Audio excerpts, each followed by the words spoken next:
There is something sitting quietly in your life right now, something so familiar, so ordinary, that you barely notice it anymore.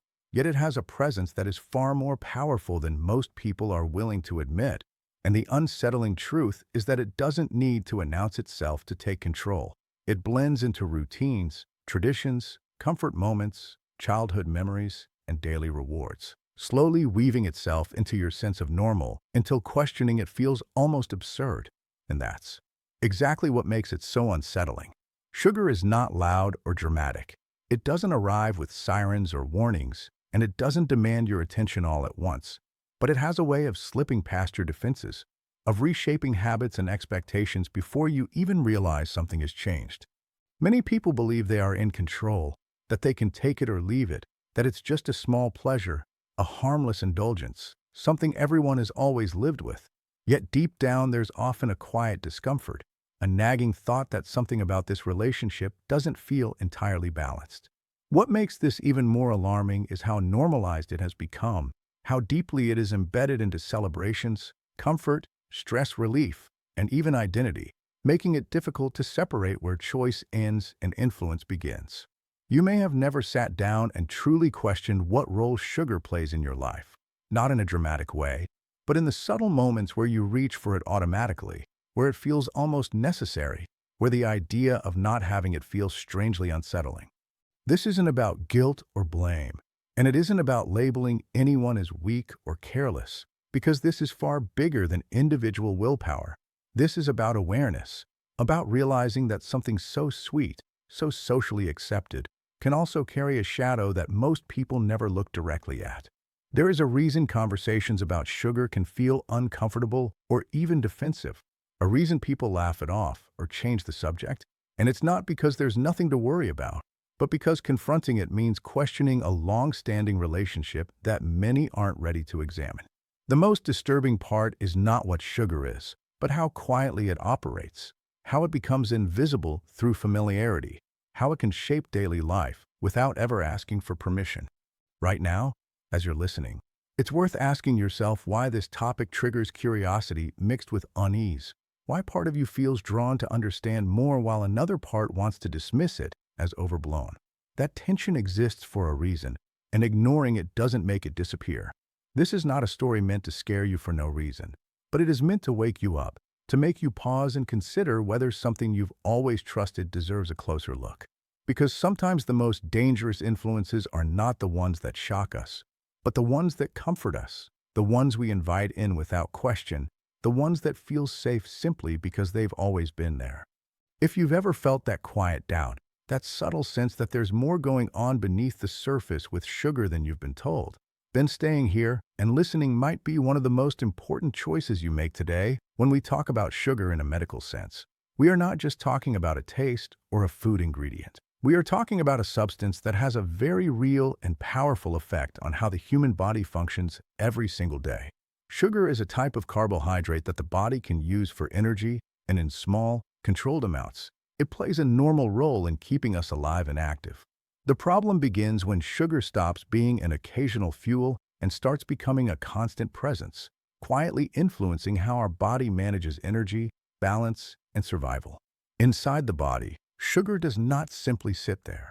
It enters the bloodstream, sends signals to organs, and forces the body to respond again and again.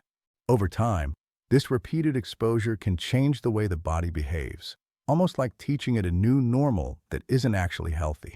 Many people are surprised to learn that sugar doesn't just affect one part of the body. It communicates with the brain, the liver, the pancreas, the heart, and even the hormones that control hunger and fullness. From a medical point of view, sugar-related disease is not a single dramatic event, but a slow-building condition where the body becomes overwhelmed by constant sugar signals and begins to lose its ability to respond properly. This is why doctors often describe sugar as something that can quietly disrupt balance rather than cause immediate damage you can feel right away. The body is incredibly patient and adaptive, so it works hard to keep things stable for as long as it can, even when sugar levels are repeatedly pushed higher than they should be. During this time, a person may feel completely normal, which is what makes this so tricky and so dangerous. Sugar disease is essentially the result of the body being forced to manage more sugar than it was designed to handle on a regular basis, leading to internal stress that builds silently. Think of it like asking the same worker to do overtime every day without rest. At first they manage, but eventually their performance suffers. In medical terms, sugar-related disease reflects a breakdown in how the body controls blood sugar and energy use. And once that balance is disturbed, it can affect nearly every system. This is not about morality, discipline, or personal failure, and I want to be very clear about that. As a doctor, I see intelligent, responsible, health-conscious people struggle with this because sugar has been woven so deeply into modern life that avoiding its impact is incredibly difficult. Understanding what sugar disease truly is means recognizing that it is a biological response, not a character flaw. It is the body reacting to an environment it was never meant to face for years on end. When you begin to see sugar through this lens, not as a harmless pleasure, but as a powerful biological signal, it becomes easier to understand why doctors take it so seriously and why learning about it is not about fear, but about protecting your future health. And as you continue listening, remember that awareness is the first gentle step toward taking back control, not through panic or blame, but through understanding and care for your body. When we talk about what causes sugar-related disease, it's important to understand that it rarely comes from one single choice or one bad habit, and almost never from a lack of caring about health. Instead, it develops from a long chain of small, repeated exposures that slowly push the body beyond what it can comfortably manage. One of the biggest causes is constant availability, because sugar is no longer something rare or occasional. It is everywhere, woven into daily routines from morning to night, often in places people do not expect or consciously choose. Over time, the body is asked to process sugar again and again without enough breaks to reset, and this repeated demand places quiet stress on the systems that regulate energy and balance. Another major cause is how modern life shapes behavior, with busy schedules, long work hours, emotional stress, and lack of rest all increasing the body's desire for quick comfort and fast energy, which sugar provides very efficiently. Stress itself changes how the body handles sugar, making it more likely to stay in the bloodstream longer, which adds to the burden even when the amount consumed does not seem extreme. There is also the influence of early exposure, because many people are introduced to high levels of sugar at a young age, training the brain and body to expect sweetness as a normal part of eating, which can shape preferences and habits for decades. This early conditioning is not something people choose consciously, but it plays a powerful role in how the body responds later in life. Another contributing factor is how sugar affects hunger signals, because frequent sugar intake can interfere with the body's natural ability to recognize fullness and true energy needs, leading to cycles where more sugar is consumed simply to feel satisfied. Genetics also play a role, meaning some bodies are more sensitive to sugar's effects than others, and these individuals may develop problems even with amounts that seem average compared to those around them. This can be frustrating and confusing, especially when someone feels they are doing what everyone else does, yet their body reacts differently. Lack of movement is another piece of the puzzle, not because exercise is a punishment, but because the body was designed to use sugar through activity. And when movement decreases, sugar has fewer places to go, increasing internal strain. Over time, these factors combine quietly, day after day, year after year, until the body begins to struggle to keep sugar levels stable on its own. What makes this especially difficult is that none of these causes feel dramatic in the moment. They feel normal, busy, familiar, and even comforting.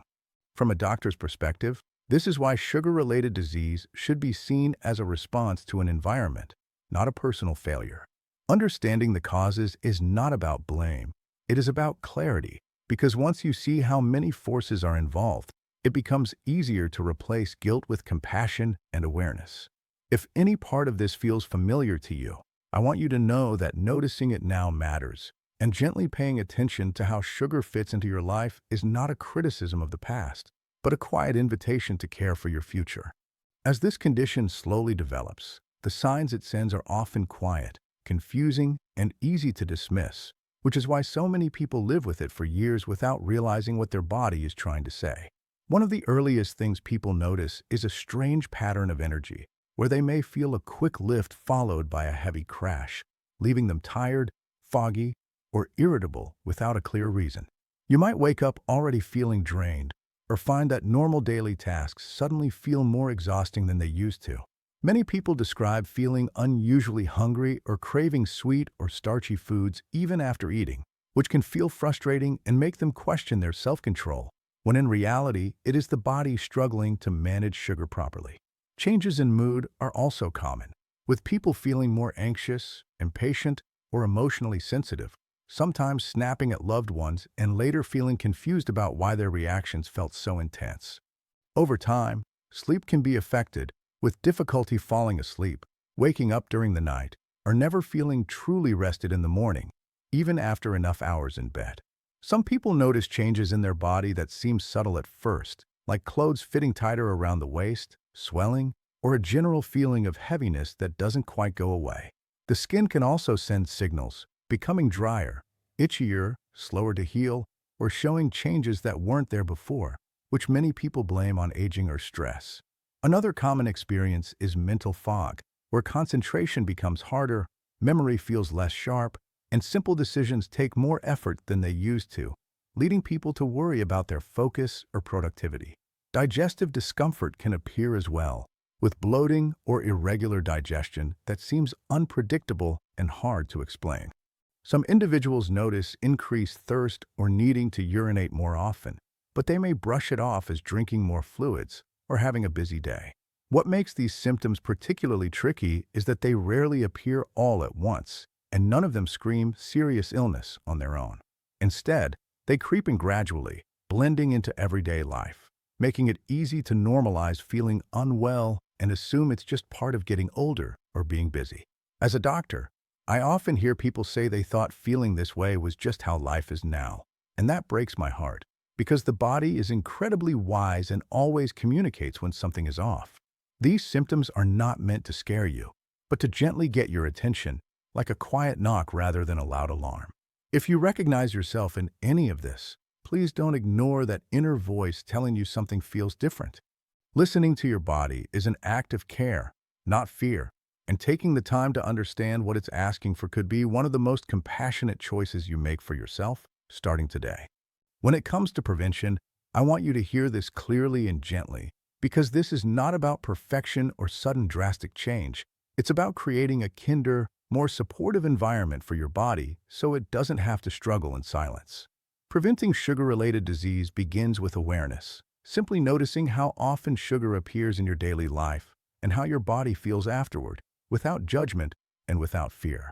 Many people are surprised to realize how automatic some choices have become, and prevention starts the moment you pause and give yourself space to choose with intention rather than habit. Supporting your body also means helping it find balance again, allowing periods where sugar is not constantly present so your internal systems can rest and reset. This doesn't mean removing joy or comfort from your life. It means expanding where that joy comes from, so sugar is no longer the only source of relief or reward. Gentle consistency matters far more than strict rules, because the body responds best to steady, predictable care rather than extremes. Movement plays a powerful role in prevention, not as punishment, but as a natural way the body was designed to use energy. Even simple daily movement helps sugar move where it belongs instead of lingering and causing stress.